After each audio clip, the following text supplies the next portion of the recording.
오는 2021년 4월에는 대한민국 항공우주산업 70년 역사 중 가장 큰 쾌거라고 할 수 있는 한국형 전투기의 시제기 공개, 일명 롤아웃 행사가 예정되어 있다.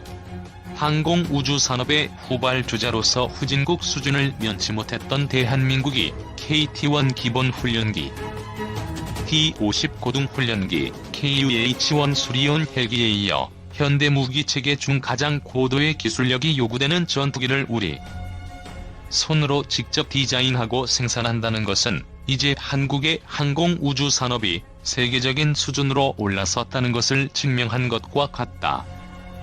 그러나 롤아웃한 KF-X 전투기 앞에는 지금까지보다 더욱 큰 고난과 역경이 기다리고 있다. 세계 각국의 항공우주산업 역사를 돌아보면 야심차게 자국산 전투기 개발을 추진하다가 고꾸라진 다음 영원히 독자 모델 개발을 포기하거나 심지어는 항공우주산업의 기반이 무너진 사례도 흔하기 때문이다.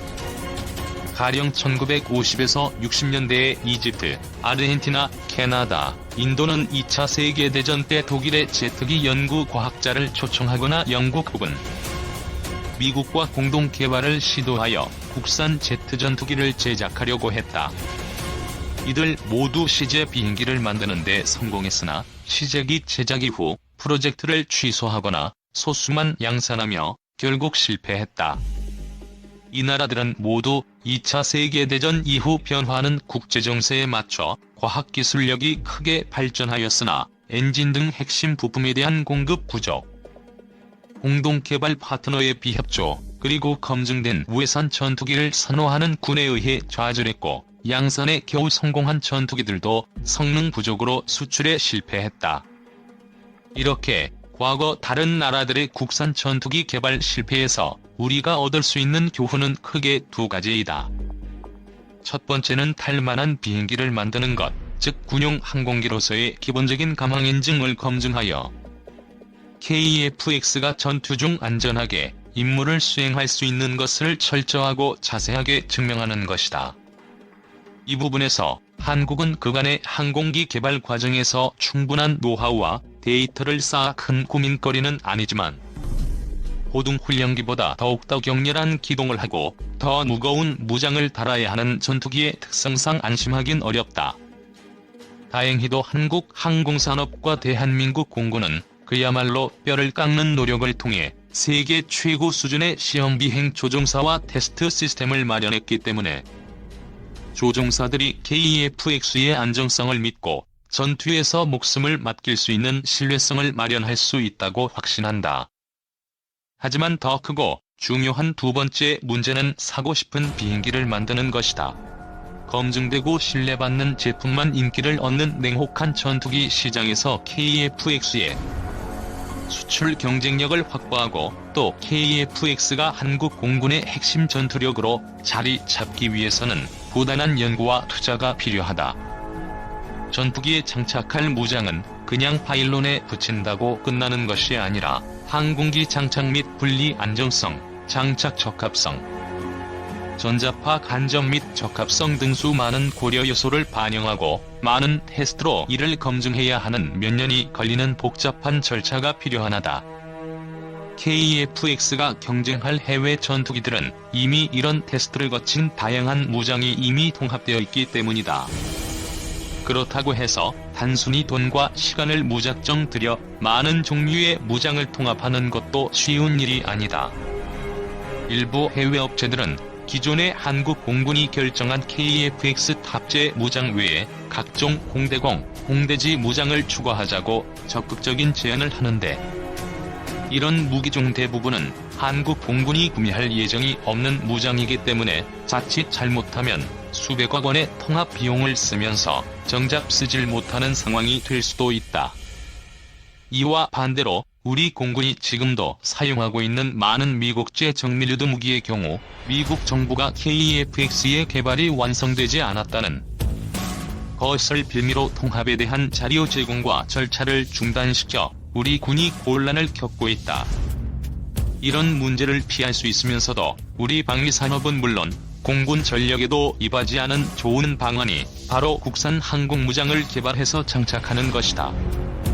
실제로 LIG-닉스-1이 개발한 KGB 유도 폭탄의 경우 국내 독자적으로 전투기의 통합을 진행해서 비용도 아끼고 이미 단종된 구형 전투기에도 통합할 수 있어서 공군의 공대지 작전 능력이 크게 향상된 일거양득의 효과를 보는 데 성공했다. 물론 이런 국산 무장의 장점에 대해서 당연히 우리 국방부도 잘 알고 있다. KEFX의 개발에 발맞추어 국방과학연구소가 LIG-닉스-1과 탐색 개발을 수행 중인 장거리 공대지 유도탄이 그것이다. ADD와 LIG-닉스-1이 만든 ALCM은 한국 공군이 이미 운용 중인 KEDD-350K 타우러스보다 약간 작은 크기로 지하 관통 특수탄두와 정밀유도 항법 장치를 사용하여 적지하게지의 환풍구나 지휘소 건물의 창문을 맞출 수 있는 정확성을 목표로 하고 있다.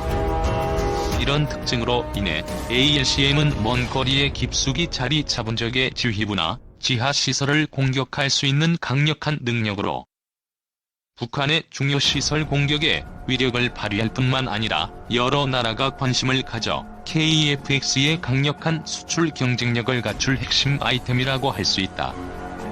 문제는 현재 ALCM 사업이 논란 속에 조기 전력화가 어렵다는 것이다. 간단히 말하자면 개발 방식에 대해서 ADD와 국방부, 방위산업체들이 서로 다른 의견을 내고 있고 이 와중에 해외 업체가 공대지 유도탄 기술 협력 생산을 제한하는 등 교통정리가 필요한 상황이다. ALCM의 미사일 자체에 관한 기술은 대부분 확보되었지만 ALCM과 전투기의 임무 컴퓨터와 통합하여 정밀한 작전 계획과 표적 정보를 옮기는 통합 작업에 대한 경험이 없다. 게다가 ALCM에는 마치 비행기와 같은 터보제트 엔진과 활공날개, 연료 탱크와 정밀 항법 장비를 갖춰 복잡하고 가격이 매우 비싼 편이다. 대책은 있을까? 가장 우선적인 대책은 무엇보다 방위사업청과 ADD, 국방부와 탐색개발업체가 머리를 맞대어 최선의 해결책을 찾아야 하겠지만 또 다른 대안을 생각해 볼 여지가 있다. 바로 공대지 탄도탄이다. 공대지 탄도탄은 공군 및 ADD가 KEFX의 차세대 무장으로 연구 중이지만 아직 구체적 논의가 진행되지 않은 무기체계다. 2019년 ADD는 한 학회에 공대지 탄도탄의 개발 가능성에 대한 짧은 논문을 발행한 바 있고 같은 해 10월 열린 항공우주 심포지엄에서도 KEFX의 미래 무장으로 언급되기도 했다. 다만 ADD는 ALCM 미사일보다 공대지 탄도탄이 더 기술력이 낮다고 발표했는데 이것은 관련 기초기술 연구가 아직 미진하고 ALCM과 달리 실용화에 성공한 국가가 이스라엘과 러시아뿐이라 해외 기술 도입이 어렵기 때문이다. 하지만 공대지 탄도탄은 기술적 측면에서 보면 ALCM보다 훨씬 기술적 장벽이 낮으면서도 강력한 잠재력과 능력을 갖추고 있다. 탄도탄의 경우 ALCM보다 유도 방식이 훨씬 간단하며 현재 한국 육군이 운영 혹은 개발 중인 현무이 탄도 미사일 KTSSM 미사일의 유도 장비를 거의 그대로 가져다 쓸 수 있다. 탄두 역시 복잡한 이중구조 탄두가 필요해 기술적 장벽이 높은 ALCM과 달리 시기전 탄도탄의 탄두를 그대로 적용해도 강력한 지하 관통 능력을 갖출 수 있다. 이것은 탄도탄의 장점인 빠른 속도가 공대지 탄도탄에도 그대로 적용되어 마하 2 이상, 개발 내용에 따라서는 마하 4 이상의 준극초음속 수준의 속도를 낼 수 있기 때문이다.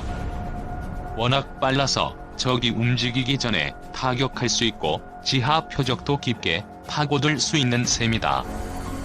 이 때문에 실제로 공대지 탄도탄 개발에 성공한 국가들은 자신들이 가진 지대지 탄도탄을 비교적 빠른 속도로 개조 개발하는 데 성공했다. 러시아가 이스칸데르 미사일을 개조한 킨잘 미사일, 이스라엘 IAI의 램페이지 미사일, 이스라엘 라파엘 4이라 미사일이 바로 그것인데 세 가지 미사일 모두 기존 미사일을 모두 간단하게 개조해서 개발 기간은 물론 가격까지 절감했다. 탄도미사일의 경우 워낙 속도가 빠르고 원래 발사 시 큰 충격을 받도록 설계되어 있어 항공기에 장착해도 큰 문제가 없었기 때문이다. 공대지 탄도탄이 가진 또 하나의 장점은 통합 과정을 단순하게 줄일 수 있다는 점이다. ALCM은 적어도 비행을 위해서 정밀한 전자지도에 매우 복잡한 초저고도 비행 경로를 설정하고 목표 표적의 영상 정보를 미사일에 입력해야 한다. 하지만 공대지 탄도탄의 경우 마치 KGGB와 같이 간단한 통합 작업을 거치거나 발사 전에 표적 정보를 미사일에 직접 입력하고 조종사는 정해진 위치와 고도에서 투하만 해도 운용이 가능하다. 체계 통합의 어려움을 상당 부분 피할 수 있다는 점이다. 다행히도 KF-X에는 쌍방 중형 전투기인 만큼 공대지 탄도탄을 장착할 무장 능력도 충분하다. 이미 한화는 KF-X의 파일론에 여유있게 장착 가능한 중량의 천무-2 미사일을 상당 부분 개발했고 1.5톤의 KT-SSM 미사일도 타우러스 미사일과 중량이 비슷해 장착이 가능한 무게를 가지고 있다. 경쟁사인 LIG 넥스1 역시 항공기용 공대지 탄도탄을 개발할 수 있는 기반 기술을 이미 확보했기 때문에 정책적 결정만 이루어진다면 매우 짧은 시간 내에 국내 업체들의 경쟁이 시작될 수 있으리라고 본다.